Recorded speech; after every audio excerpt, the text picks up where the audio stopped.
नहीं किया तो इस चैनल को जरूर सब्सक्राइब कीजिए। 2716 फीट ऊंची बादलों को फाड़ कर निकलने वाली इस इमारत पर $1.5 बिलियन का खर्चा आया था, यानी कि करीब 11,000 करोड़ रुपए। और दोस्तों, क्या आपको पता है कि इस बिल्डिंग को बनाने के लिए सिर्फ 6 साल का समय दिया गया था और इतने कम समय में डिजाइन से लेकर कंस्ट्रक्शन तक का काम मुमकिन नहीं था और इसीलिए बिल्डिंग को बिना डिजाइन के ही शुरू कर दिया गया।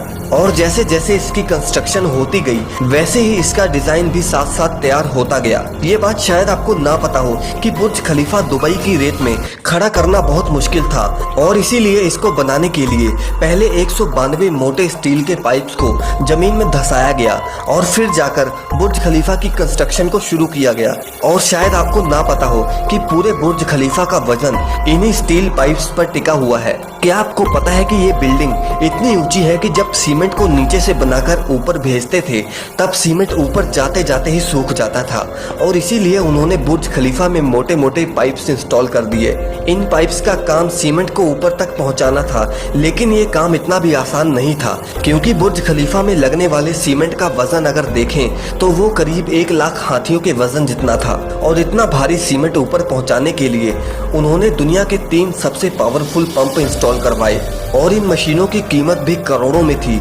इसके अलावा जब बुर्ज खलीफा का कंस्ट्रक्शन कंप्लीट हो गया तब इस पर बारी आई ग्लास पैनल लगाने की और बुर्ज खलीफा पर 24,000 ग्लास पैनल लगने थे।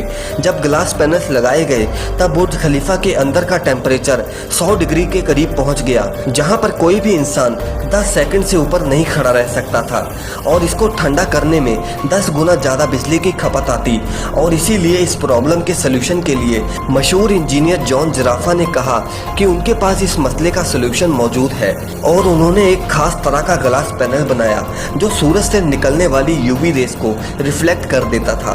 लेकिन ये ग्लास पैनल्स बहुत महंगे थे और ऐसे 24,000 ग्लास पैनल्स को खरीदने में 3 अरब और 60 करोड़ की रकम खर्च होनी थी, जो कि बहुत ही महंगा काम था। इसीलिए एक पूरी फैक्ट्री बनाई गई जिसमें सिर्फ यही ग्लास पैनल्स बनाए गए और सिर्फ 4 महीनों में ही ये सारे ग्लास पैनल्स बनके तैयार हो गए। अब सारी कंस्ट्रक्शन तो कंप्लीट हो गई, लेकिन क्या आपने सोचा है कि आखिर जो ऊपर का स्टील पाइप को लगाया गया है उसे ऊपर कैसे रखा गया? वैसे आपको बता दूं कि वो पाइप नीचे से दिखने में छोटा है, लेकिन उसकी लंबाई 136 मीटर है और वो 350 टन का है। दुनिया में ऐसी कोई भी मशीन नहीं थी कि वो इतने भारी पाइप को बादलों से भी ऊपर जाकर बुर्ज खलीफा के शिखर पर रख सके। और इसीलिए इंजीनियर्स ने ये सलाह दी कि वो इस पाइप को छोटे छोटे टुकड़ों में ऊपर लेकर जाएं और इस तरह उन पाइप्स के टुकड़ों को अंदर ले जाकर असेंबल किया गया। अब पूरा बुर्ज खलीफा कंप्लीट तो हो गया था, लेकिन सालों की कंस्ट्रक्शन की वजह से वो पूरा मिट्टी से भरा पड़ा था और अभी सबसे बड़ा काम था इसको बाहर से पॉलिश करना।